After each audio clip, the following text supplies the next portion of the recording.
The Philippines was able to grow its BPO sector due to having professionals that spoke the languages necessary. That is very true. Filipinos speak very well English. The customer service part of it is also very, very big, especially for huge corporations in the US as well.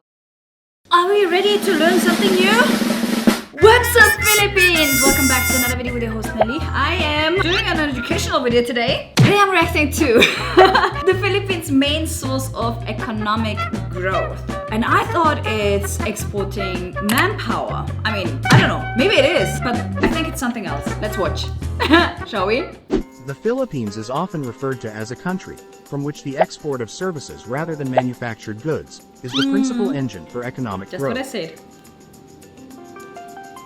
As the share of the service sector of the country's gross domestic product has exceeded that of the industry and agricultural sectors combined.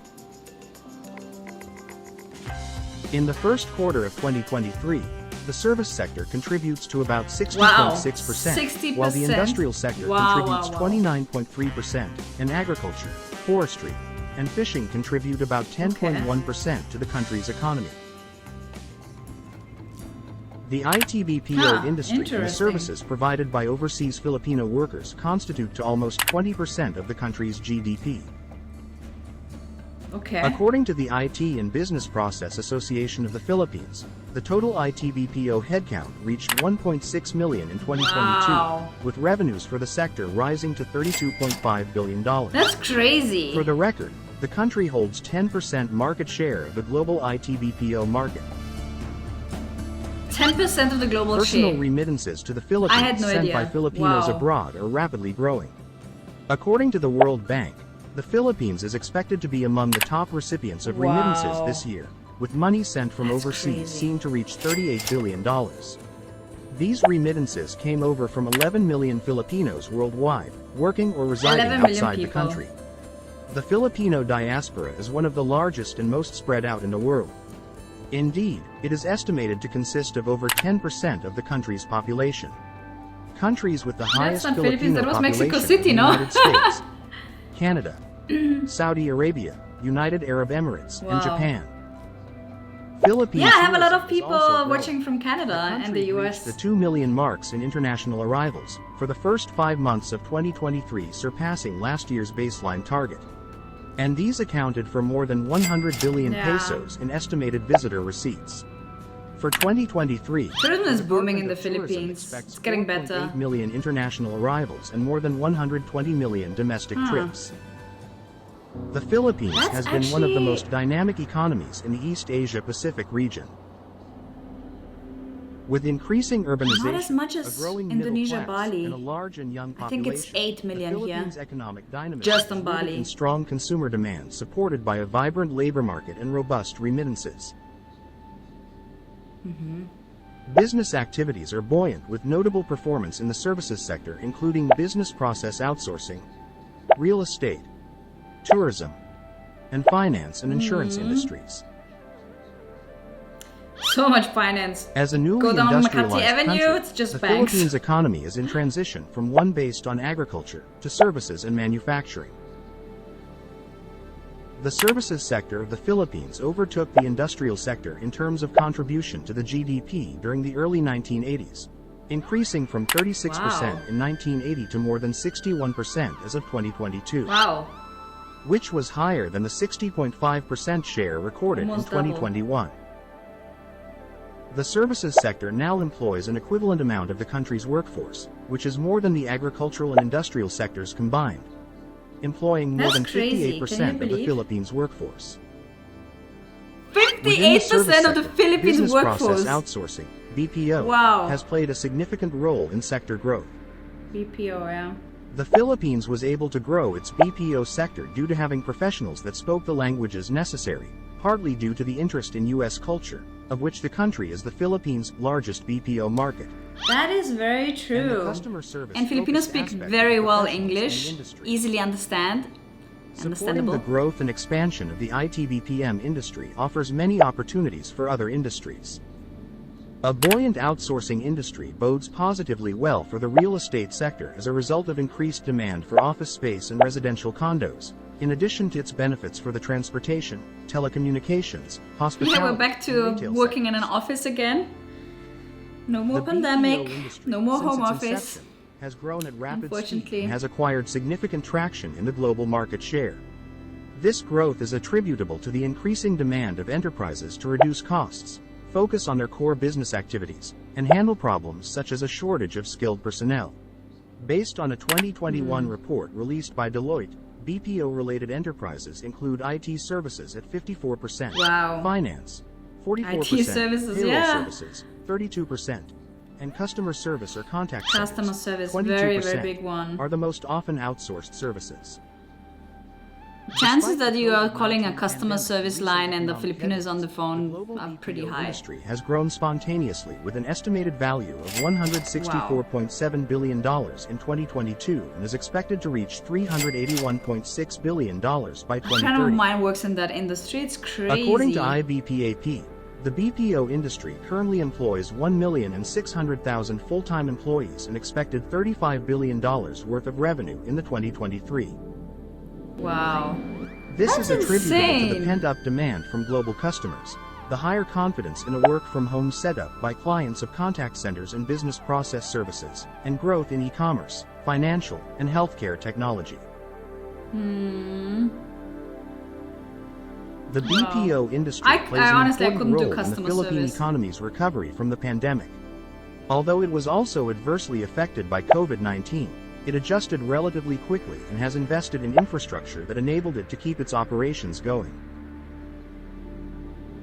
The industry's quick recovery is expected to spill over to 2030 and will continue to boost demand for IT BPM services, positively contributing to preserving jobs, driving investment, stimulating countryside development, and creating demand for real estate. Yes, there's a lot of Globally, development in India the is province. the top player in outsourcing services. It is closely followed by the Philippines and the but- United States. Philippines? India's BPO sector remains strong, offering 24/7 services and advances in technology. Wow. But in the voice or call center subsector, the Philippines have already surpassed India as a global leader since 2010. Yeah. There was a While video India that is I did highly about regarded for its IT expertise and impressive BPO supporting infrastructure, Filipinos' soft skills, including customer support, English language proficiency, and cultural Yep. affinity to the North American markets, are the Philippines' biggest Very draws, true. which make the country a force to be reckoned with in the BPO sector. Today, the BPO I had industry somebody- in the I had an Philippines Indian on holds an a estimated customer 12 line. to 15% of the global BPO market. Hold on. I had an Indian on a customer line, and it was really, really difficult to follow the accent. I had to focus and stay very, in the moment with the call. And it makes a huge difference, when the communication is easy flowing, it's just a more pleasurable experience. The second important segment within the service sector is tourism, which has a long history of moderate growth. Tourism in the That must be Philippines has not been Batanes, I able to guess. tap its resources optimally and has lagged Leyte? behind its regional cousins, Kalangan like Singapore, Island, Indonesia, I guess? and Thailand, in attracting international tourists. Inadequate infrastructure airports, poor rail and road connectivity, and insufficient tourist services and facilities are among the chief reasons for this. However, with the $180 billion infrastructure project currently carried on, the Philippines' infrastructure will now able to compete with regional peers. Yes, it's getting better. Life is getting easier. We will have trains. We will have a subway. We have crazy bridges. Surpassing last year's baseline target. And these Hey, that's accounted where I for live. more than 100 billion pesos in estimated visitor receipts. International arrivals came from the United States, followed by South Korea, Australia, Canada, the United Kingdom, Japan, Singapore, India, Malaysia, and China. For 2023, the Department of Tourism expects 4.8 million international arrivals and more than 120 million domestic trips as its baseline. But Philippine Tourism Secretary detailed and remains hopeful that the department will again surpass its targets, as it did in 2022. The Philippines won several international recognitions, such as being the world's best country for a tourism destination in the 2022 Uzakrota Global Travel Awards, That's such a nice world's leading dive achievement destination because 2022 it's so by the World diverse. Travel Awards, and other 13 awards in all categories. Available at Scuba Diving's 2023 Reader's Choice Awards by US-based Scuba Diving Magazine, including the top honors for shore diving. Among the top tourist destination in the country is Boracay. Boracay Island's offering stage is its 4-kilometer white beach, prized for its incredibly inviting blue waters, fine white sand, and perfect sunsets. Yeah, it's beautiful, and the sunsets. Palawan and Siargao were also recognized as the best island in the world by several tourism award-giving organizations.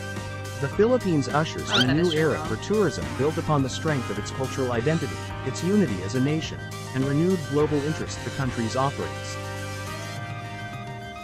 The shared tourism governance will spell the success of their aspirations for a sustainable, inclusive, and resilient tourism industry. Another segment Scuba diving is really fun in the Philippines. Include the services delivered by Filipinos working outside the country as permanent, temporary, or irregular migrants. Okay. The remittances by Filipinos working abroad have grown substantially over the years. Their jobs have also undergone a structural change from low-end service jobs to more professional jobs that require higher education skills. Personal remittances to the Philippines sent by Filipinos abroad grew.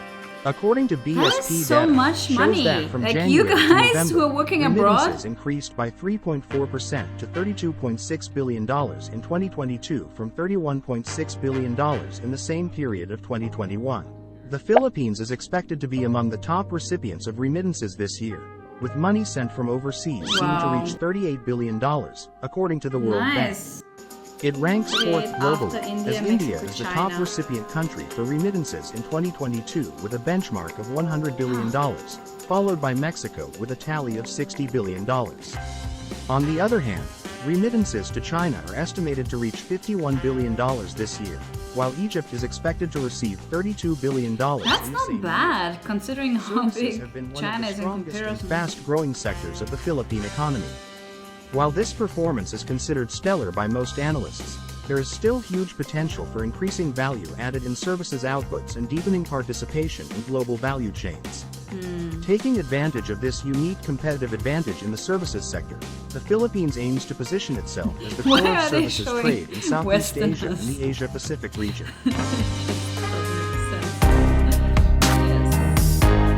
Okay, interesting video, but I think I already had a feeling that it's going to be the BPO sector that is carrying the whole economy basically, and like I said, the customer service part of it is also very, very big, especially for huge corporations in the US as well. I've experienced it several times. I'm very, very grateful for everybody who is on the line and staying patient and helping me out. And yeah, I usually, when I hear it's a Filipino, because of like, I understand, like, I get the accent, I just say, you know, I've been living in the Philippines, I'm from the Philippines, and you know, there's immediately a very good connection, and Filipinos are super, super helpful. Yeah, help me sort out so many issues, technical issues, of course. Let me know in the comment section down below in which sector you are working. I just want to hear about your experiences so far. Are you an OFW working abroad? Why did you choose to go abroad? Yeah, that was it. And if you want to check out my travel videos, it's Nelly's Life. I upload they on a regular basis. Sometimes more, sometimes less, but you know, I am consistent. And there's also another channel called Freedom Creator Academy if you want to,